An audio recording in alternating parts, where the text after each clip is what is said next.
my dad and my baby brother. No, doe dit dan vast. The move again. Okay, wait.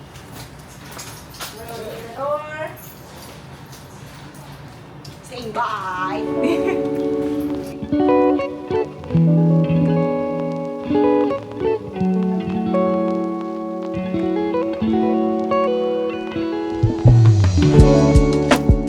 It's the 1st of May. We're heading to an island that you can see from Da Nang. What's the name of the island? Cham Island. Cham Island. And I just wanted to show you the traffic because since it's a public holiday, Da Nang streets are not that full, they are not that crowded, so we chose the perfect day to leave town. It's actually the beginning of the season for foreign tourists to start to arrive, and it's the best time to for us to leave town.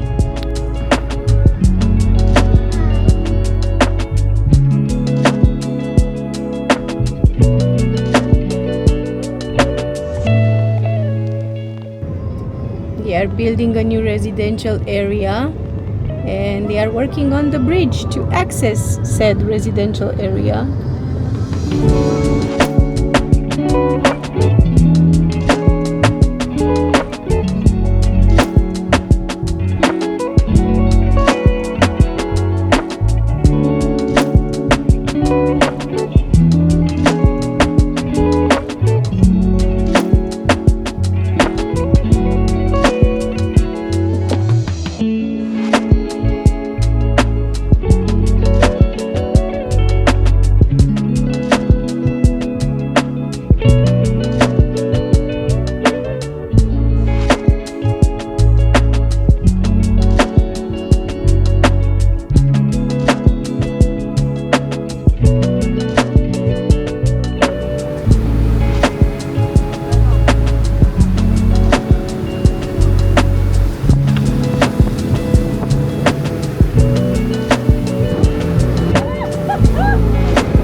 wasabi.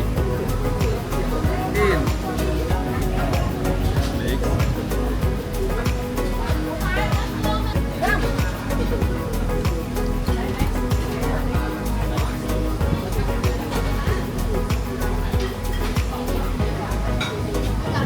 Oh, too much wasabi.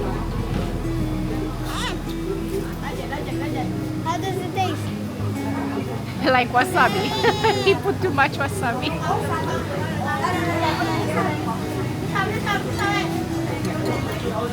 It's butter like.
Xin chào mọi người. Hello people.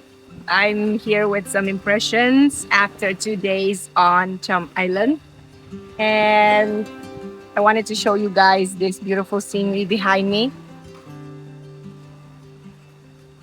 And tell you that I think this is one of the most beautiful places in Vietnam I've ever been to.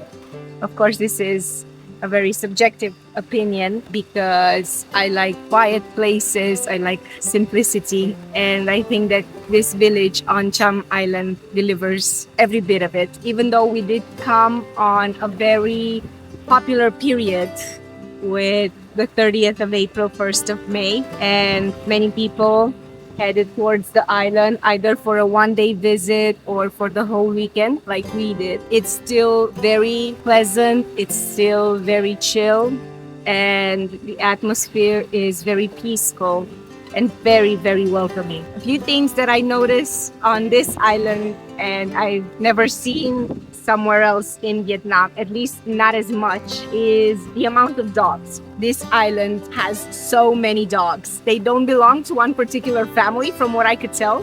They're kind of the village's dogs. And they rumble around, they're on the streets, they're underneath the trees, sleeping in the shade.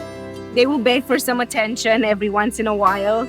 But other than that, it's just so pleasant to see dogs wandering around because in Da Nang, there's not so many of them.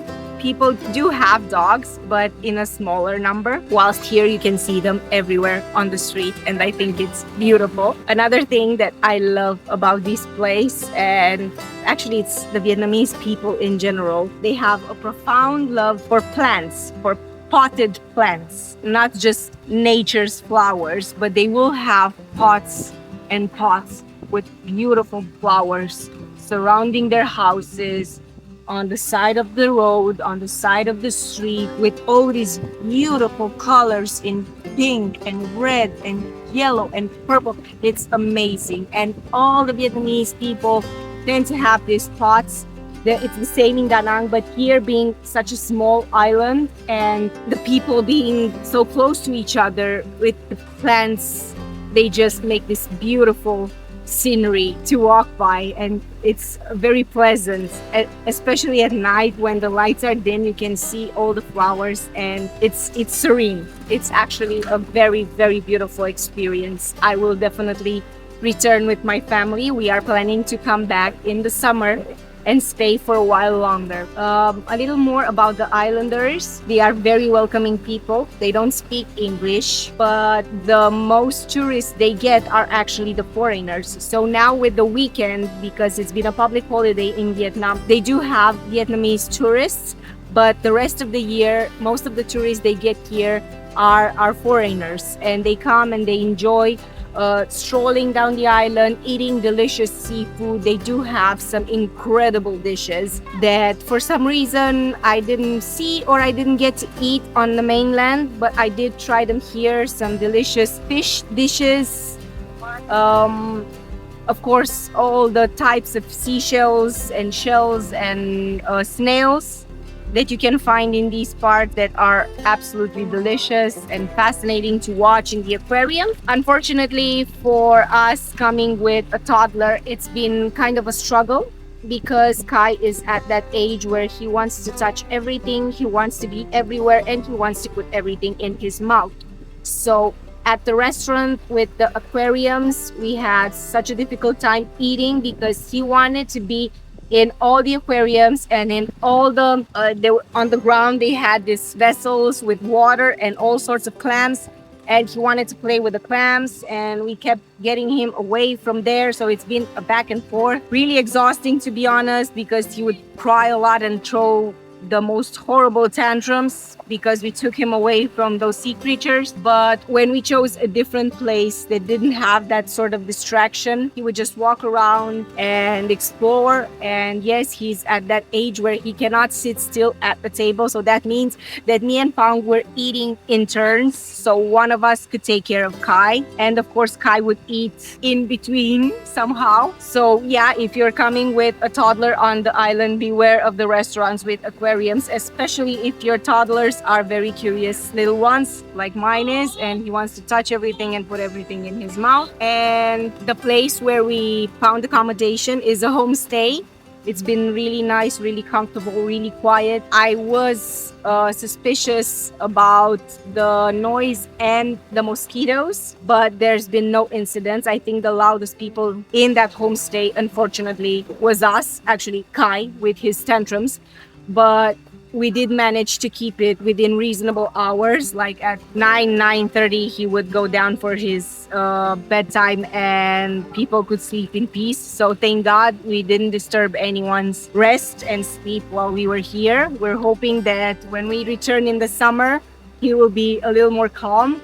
Now he has some teeth eruptions, he's going through some milestones, and it's a whole lot for him to take in, so we have to really be patient. I was actually hoping that coming here would calm him down, will help him detach, will give him some space to use his energy in a beneficial way. And for the most part, it was a success. For Kasti, it was a great experience too. He's been really excited about this whole trip. He said he's excited to come back. We all are. And yeah, this place is serene. It's beautiful. It deserves a lot more attention, to be honest. I would do some major investment here for the locals, especially. I would build them a more decent park, because they do have a playground, but it's in ruin. And the children, I think they deserve a place where they could gather and play safely. I'm actually thinking about how I could engage the expat community maybe, or other people that would like to raise some funds and help the people here, because they are really amazing people. And I look forward to coming back. The whole island is beautiful. We can't wait to explore more. We didn't get to explore much this time around, but we're definitely gonna explore more than the second time we come back. And we hope it's going to be at least as beautiful as it was this weekend. So yeah, see you guys. Bye.